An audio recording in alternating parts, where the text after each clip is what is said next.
Comme j'ai mentionné dans la vidéo précédente, quand on utilise des points de référence avec ce type de stationnement, ils vont varier en fonction de la taille de votre véhicule, mais aussi en fonction de la configuration et de la taille des fenêtres. Donc, vous pouvez pratiquer avec votre véhicule pour déterminer la bonne position. Et en réalité, pratiquer risque d'être la partie la plus compliquée pour ce type de stationnement. Les cônes sont relativement faciles à trouver, surtout si vous restez dans une grande ville.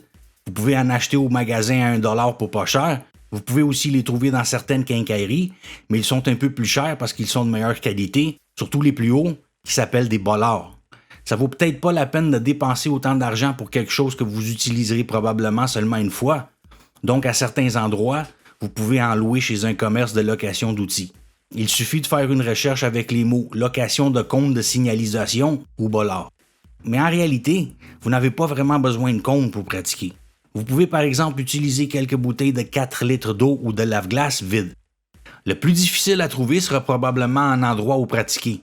En fait, j'ai filmé cette vidéo dans ma cour, donc vous pouvez aussi faire ça si vous avez une cour assez grande ou si vous connaissez quelqu'un qui en a une. Vous pourriez aussi le faire dans un terrain de stationnement si vous y avez accès, ou dans n'importe quel espace vide où il y a assez de place pour faire la manœuvre au complet. Si vous habitez à la campagne, il y a généralement des espaces vides. Ils n'ont même pas besoin d'être pavés, simplement accessibles et relativement plats. Donc une fois que vous avez trouvé un endroit, voici ce que vous pouvez faire.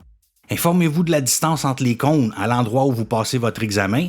Ensuite, allez à l'endroit où vous pouvez pratiquer. Mettez un peu d'eau dans les bouteilles. Pas besoin de les remplir complètement, mais juste assez d'eau pour qu'elles ne tombent pas ou ne soient pas emportées par le vent. Mettez un bâton dans l'une des bouteilles et assurez-vous qu'il est aussi droit que possible. Puis placez cette bouteille à la position avant-gauche et placez les 3 autres bouteilles aux autres positions. Celle-ci à l'avant-gauche est la seule dans laquelle vous avez besoin d'insérer un bâton, vu que c'est celle que vous utiliserez comme référence dans la fenêtre arrière pour vous enligner, puis dans le pare-brise après avoir reculé. Vous devriez pouvoir voir celle à l'arrière droite dans votre miroir sans qu'elle ait un bâton, tout comme je peux voir le cône ici. Maintenant, pratiquez et trouvez quel point de référence fonctionne le mieux avec votre véhicule. Dans la prochaine série de vidéos, je vais discuter du problème le plus courant chez les conducteurs débutants, quelque chose qu'on a tendance à négliger la plupart du temps lors de l'apprentissage, mais qui est la chose la plus importante en conduite, la vision. Donc restez à l'écoute et à bientôt.